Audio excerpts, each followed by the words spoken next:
Compound interest यानी कि चक्रवृद्धि ब्याज। कल के वीडियो में हमने सीखा था सिंपल इंटरेस्ट। आज हम लोग सीखेंगे कंपाउंड इंटरेस्ट।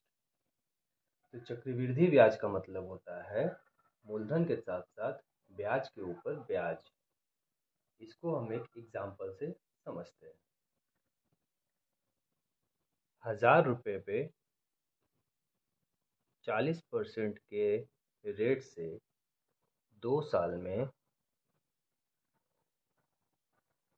चक्रवृद्धि ब्याज कितना होगा, साधारण ब्याज कितना होगा और इन दोनों के बीच का अंतर कितना होगा।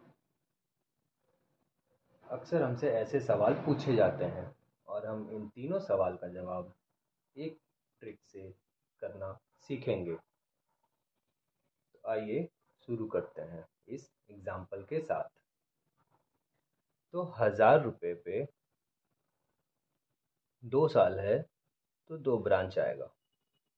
40% का वार्षिक दर है, 40% पर एनम। तो 40% का फ्रैक्शन निकालने के लिए हमें क्या करना है ये आप सबको पता होगा। तो 40% का फ्रैक्शन आएगा 2/5। 2/5। अब 1000 को 2/5 से गुना करेंगे तो हमारा आंसर आएगा 400। 400। अब ये 400 और ये 400 हमारा सिंपल इंटरेस्ट हो गया। तो हमारा सिंपल इंटरेस्ट आया 800।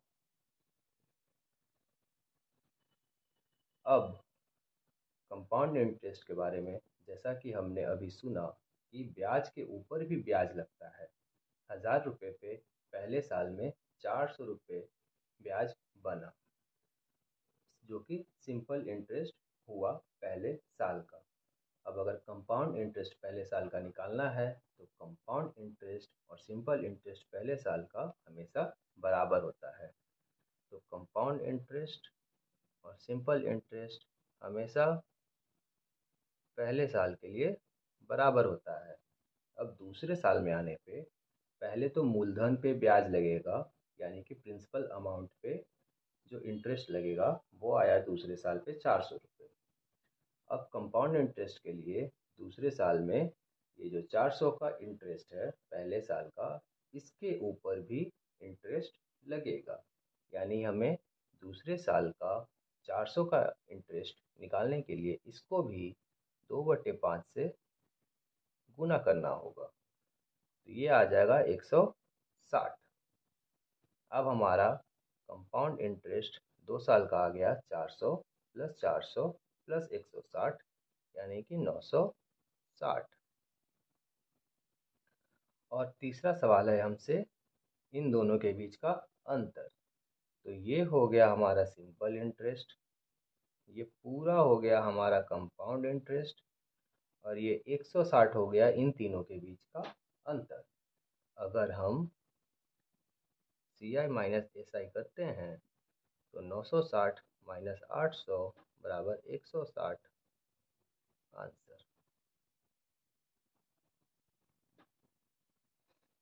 अगर ये सवाल करने में अच्छा लगा हो तो हम आगे की ओर बढ़ते हैं। तो हमारा पहला सवाल है, how much CI, SI and CI minus SI will be of 2 years with a 5% annual rate on the amount of rupees 1000। रुपए 1000 की धनराशि पर 5% वार्षिक दर से 2 वर्ष का चक्रवृद्धि ब्याज, साधारण ब्याज तथा दोनों का अंतर क्या होगा। आइए इस सवाल को सेम मेथड से करते हैं। प्रिंसिपल अमाउंट को ऊपर लिखना है, जितना समय दिया है उतना branch, 2 branch, 5% rate of interest, इसका फ्रैक्शन हो जाएगा 1/20। 1/20। अब इसको 1/20 से गुना करना है तो ये आएगा 50, 50। अब CI निकालने के लिए पहले साल के इंटरेस्ट पे भी इंटरेस्ट लगेगा, तो इसको भी 1/20 से गुना करेंगे, तो ये आ जाएगा 5/2। अब हमारा यहाँ से पता चल रहा है कि CI बराबर 50 + 50 + 2.5, यानी कि 102.5। Answer SI is equals to 50 + 50, 100 answer. और CI minus SI is equals to 5/2, यानी कि 2.5 आंसर। अब दूसरा सवाल, on 1,60,000 for 2 years at the rate of 10% annually, what will be the CI if interest is compounded half yearly?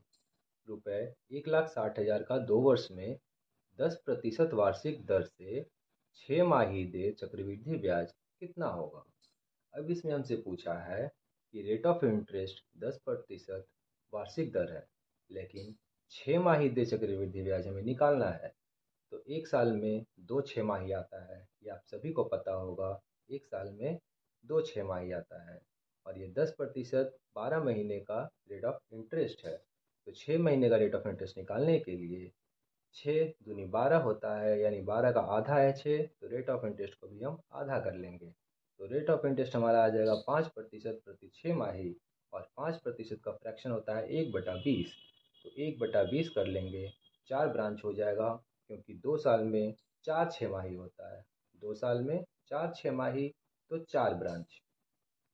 अब हम 1/20 के fraction से सबको गुना करेंगे। गुना करने के बाद हमारा पहले साल का इंटरेस्ट आएगा 8,000, दूसरे साल का 8,000, तीसरे साल भी 8,000, चौथे साल भी 8,000।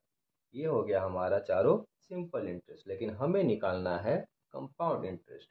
तो अब दूसरे साल पे आते हैं, क्योंकि पहले साल का कंपाउंड इंटरेस्ट और सिंपल इंटरेस्ट बराबर होता है। दूसरे साल पे हमें मूलधन पे यानी प्रिंसिपल अमाउंट पे जो इंटरेस्ट है वो 8,000 मिल चुका है। अब हमें इंटरेस्ट पे इंटरेस्ट लगाना है, तो 8,000 को भी 1/20 से गुना करेंगे, तो आएगा 400। इसी प्रकार यहाँ भी 400 दूसरे साल पे, इसी प्रकार यहाँ भी 400 तीसरे साल के इंटरेस्ट पे। अब हम तीसरे साल पे आते हैं। मूलधन पे 8,000, पहले साल के 8,000 पे 400, दूसरे साल के 8,000 पे भी 400 मिलेगा, और इसको भी दूसरे साल के 8,000 पे 400 मिलेगा। ये हमारा तीसरा साल का भी हो गया। अब आते हैं चौथे साल पे। तो मूलधन पे 8,000, पहले साल के 8,000 पे 400, दूसरे साल के 8,000 पे भी 400, और तीसरे साल के 8,000 पे भी 400। अब हम देखेंगे यहाँ हमसे और क्या क्या इंटरेस्ट निकल सकता है। तो मूलधन 1,60,000, पहले साल का इंटरेस्ट 8,000, दूसरे साल का इंटरेस्ट 8,000, और पहले साल के 8,000 पे 400। तीसरे साल में पहले मूलधन पे 8,000, पहले साल के 8,000 पे 400, दूसरे साल के 8,000 पे 400, और अब इस 400 का बारी है। तो इस 400 को भी 1/20 से गुना करेंगे, क्योंकि हमें तीसरे साल इस 400 पे भी ब्याज देना होगा। तो 1/20 से गुना करेंगे, तो ये आ जाएगा 20। अब आते हैं चौथे साल। चौथे साल में मूलधन पे 8,000, पहले साल के 8,000 पे 400, दूसरे साल के 8,000 पे 400, तीसरे साल के 8,000 पे भी 400। लेकिन अब इस 400 पे भी मूलधन देना होगा, तो वो आएगा 20। फिर इस 400 पे भी मूलधन देना होगा, वो आएगा 20। इस 400 पे भी इंटरेस्ट देना होगा, वो आएगा 20। और इस 20 पे भी मूलधन देना होगा इंटरेस्ट, वो आएगा 1। अब इन सब को जोड़ देंगे, तो हमारा कंपाउंड इंटरेस्ट बिल्कुल सामने आ जाएगा। तो 8 8 8 8, 8 चौके 32,000। 1 2 3 4 5 6, 6 400 यानी कि 2400। 1 2 3 4, 20 4 है यानी कि 80। और एक इसको जोड़ने पे हमारा आंसर आएगा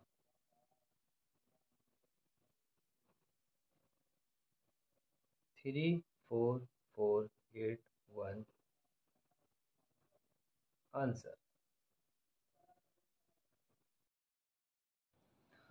तीसरा सवाल, what is the CI of 9 months with an annual rate of 20% on 60,000 if it is compounded quarterly?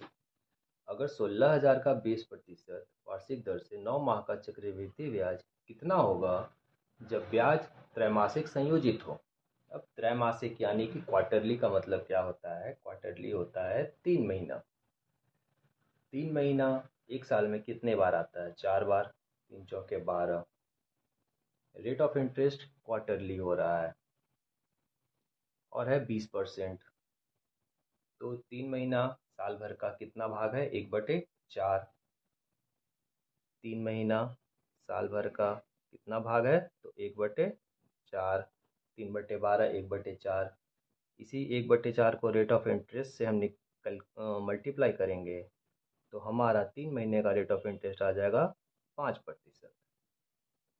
अब प्रिंसिपल अमाउंट को ऊपर लिखना है 16,000 और 9 महीने के लिए हमें निकालना है। तो 9 महीने में कितना 3 महीना आएगा? 3। तो 3 ब्रांच। Rate of interest 5%। 5% का फ्रैक्शन 1/20। प्रतिशत को फ्रैक्शन में बदलने के लिए हमारा परसेंटेज का वीडियो ज़रूर देखें। अब इस सबको 1/20 से मल्टीप्लाई करेंगे तो 16,000 गुने 1/20 गुने 1/20 गुने 1/20, तो ये हो जाएगा 800। 800 800। अब दूसरे साल पे आते हैं तो 16,000 का 800 इंटरेस्ट और 800 का 800 गुने 1/20 करेंगे तो ये आ जाएगा 40। अब तीसरे साल पे आते हैं तो प्रिंसिपल अमाउंट पे 800, पहले साल के इंटरेस्ट 800 का इंटरेस्ट 40, दूसरे साल का इंटरेस्ट 800 का इंटरेस्ट 40, फिर इस 40 का 1/20 2। ये हो गया इसका कंपाउंड इंटरेस्ट। तो इसका कंपाउंड इंटरेस्ट हो गया 888 2400 प्लस 444 120 प्लस 2 यानी कि 2 2 5 2। आंसर।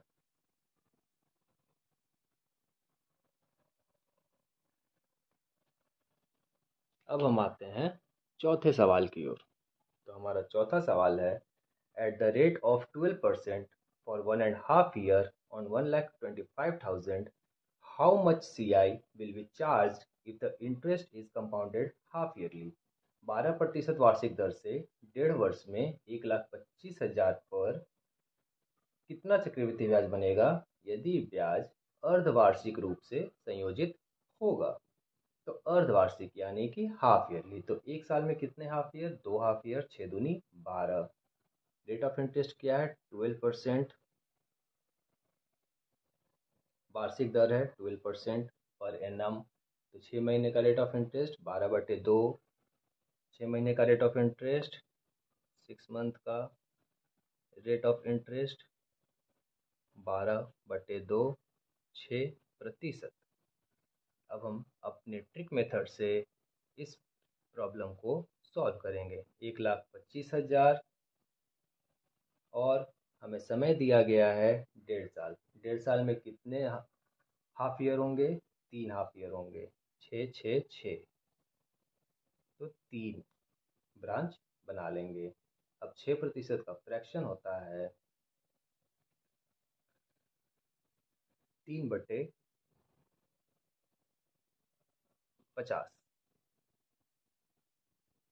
3/50। 3/50। 50। गुना करते जाएंगे तो पहले साल का इंटरेस्ट 3/50 गुने 1,25,000, तो ये हो जाएगा आपको 7500। आप देख सकते हैं कैलकुलेट करके, ये 7500 पहले साल का सिंपल इंटरेस्ट और कंपाउंड इंटरेस्ट दोनों हो गया, क्योंकि पहले साल का सीआई और एसआई बराबर होता है। दूसरे साल पे आते हैं तो 1,25,000 गुने 3/50, 7500। अब इस 7500 पे भी इंटरेस्ट मिलेगा दूसरे साल, तो इसको भी 3/50 से गुना करेंगे, तो ये आ जाएगा 450।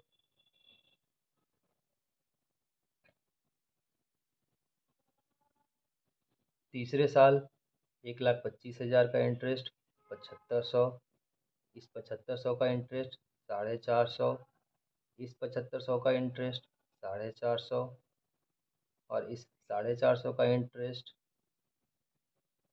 27। अब compound interest is equal to हो जाएगा 75 75 75 75 ये होता है 225, यानी कि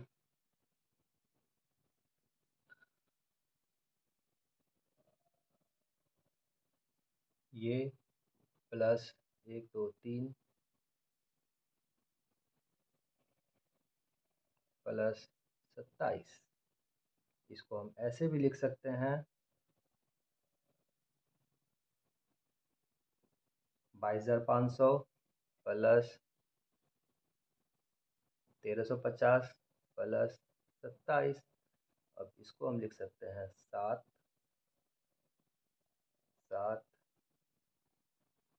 8 3 2 23,877 आंसर। अगर आपको ये मेथड अच्छा लगा हो और पसंद आया हो तो प्लीज़ हमारे चैनल को सब्सक्राइब करें। कल हम कंपाउंड इंटरेस्ट और सिंपल इंटरेस्ट दोनों के कुछ एडवांस लेवल के क्वेश्चंस लेकर आएंगे।